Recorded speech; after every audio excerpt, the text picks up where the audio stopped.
Bonjour à toutes et à tous et bienvenue sous le baobab des contes de Adeniyi, à travers lesquels nous allons découvrir l'importance de l'allaitement maternel chez les Yoruba.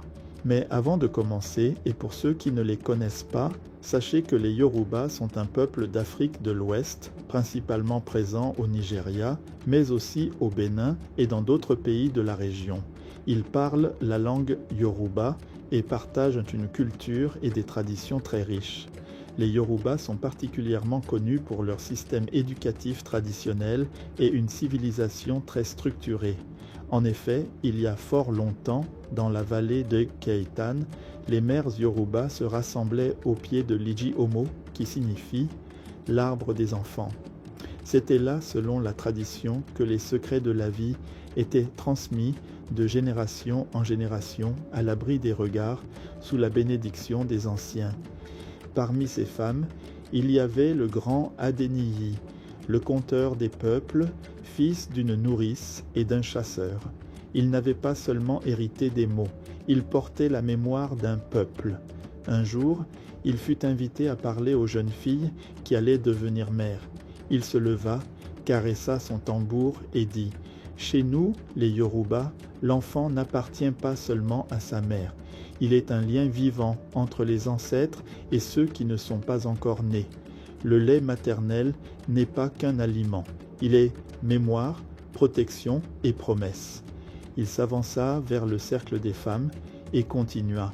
« Savez-vous pourquoi, dans chaque village, on dit que le sein d'une mère est la première médecine de l'enfant? En bien parce que le lait maternel est vivant. Il parle, il écoute, il guérit. Il contient ce que même les feuilles sacrées d'Ifa ne peuvent donner. Il protège l'enfant contre les maladies. Il renforce son esprit. Il façonne son âme. » Les femmes l'écoutaient, les yeux brillants. Quand une mère donne le sein, elle transmet la chaleur de la terre, la patience des ancêtres et l'amour sans condition. Le lait contient la première immunité. Il contient la paix.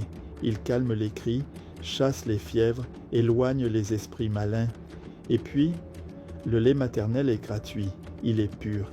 Il est disponible jour et nuit, même dans la brousse, même pendant les saisons sèches. C'est le seul don que même les rois ne peuvent acheter. Puis, il marqua une pause. Refuser d'allaiter, ce n'est pas seulement ignorer la science, c'est rompre le fil sacré qui relie notre peuple à sa propre humanité. L'allaitement chez les Yoruba est un devoir de civilisation, car un enfant bien nourri est un enfant bien enraciné. Et un peuple enraciné ne tremble pas face à l'oubli.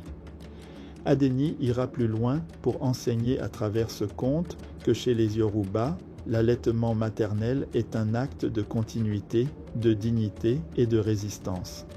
Il n'est pas seulement un acte biologique, c'est un acte sacré. Une protection contre les maladies. Une nourriture de l'intelligence. Un lien affectif profond entre mère et enfant. Une mémoire culturelle transmise par le corps. Ce sera tout pour les contes de Adeniyi du Dr Soliu de ce jour. À bientôt.